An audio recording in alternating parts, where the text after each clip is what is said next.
start with you and let's talk about the most controversial of all subjects. I'm sure even the business world has this on its mind. The emergence of the third front. How concerned are you about that? No, I don't think this is, I mean, there is going to be clearly some sort of political alignment or realignment, which we saw in the 2004 elections and we will see again in the 2009 elections.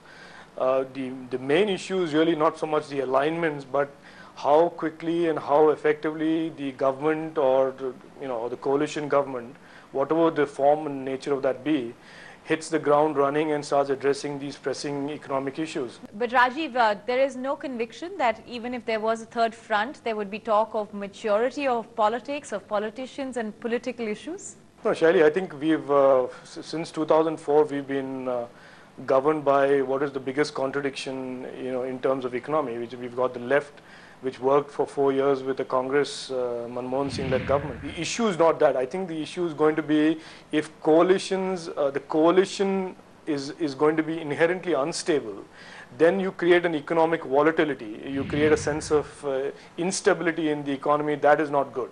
So the issue really is not about coalition. It's about having a stable formation in Delhi. Fair to then say, Rajeev, these are the elections of the economy, or is the real voter disconnected from economic needs, the cycle, the global recession and slowdown? Yeah, I think so. I think this, unfortunately, Delhi and Mumbai are too far away from the rest of India and it's becoming increasingly obvious.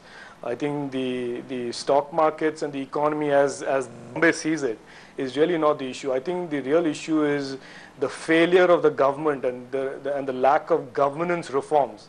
There is for example, I'll give you an example. Public spending has gone up many fold under this government, but there has been very little reform in actual delivery of the public spending.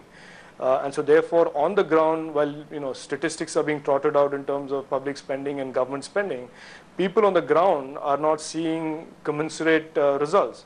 So I think while the economy and national security are key issues in the minds of people, the fundamental issue is the reform of government and fundamental improvements in governance. And I hear that as being a much more urgent and a much more important issue being discussed and debated amongst people of all classes and all forms of people.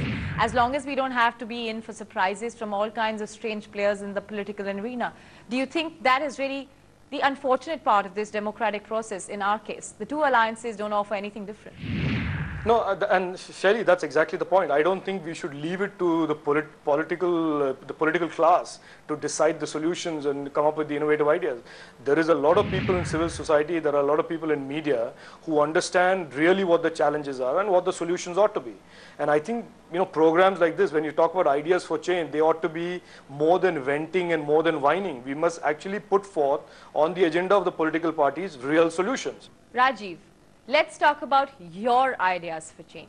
What have you thought as a Rajya Sabha MP? What are your inferences from hits and misses of other political parties? What should be the ideas for change this election? I fundamentally believe, Shelly, and I've said this, written about this many times, I fundamentally believe that the focus must move, when we talk about reforms, the focus must move from corporate reforms to governance reforms. We've got to fix government, the institutions of government.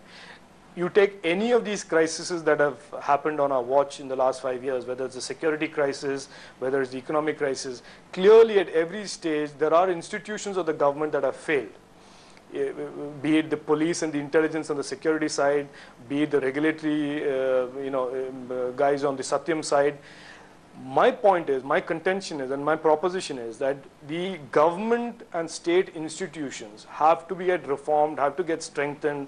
And I don't mean by way of regulatory, intrusive, interference. I'm talking about while there is a political class that is demonstrating either lack of understanding or demonstrating volatility and instability, the institutions of the state must be strengthened. Regulators, for example, it boggles my mind that after 15 years of telecom reforms, we are still unable to decide how to auction spectrum. So there is clearly a need for these institutions to be strengthened. We've got to get more people in there that are not bureaucrats. We've got to make it attractive for people from outside the government to enter into these regulatory bodies and do the right thing and do more of the right thing.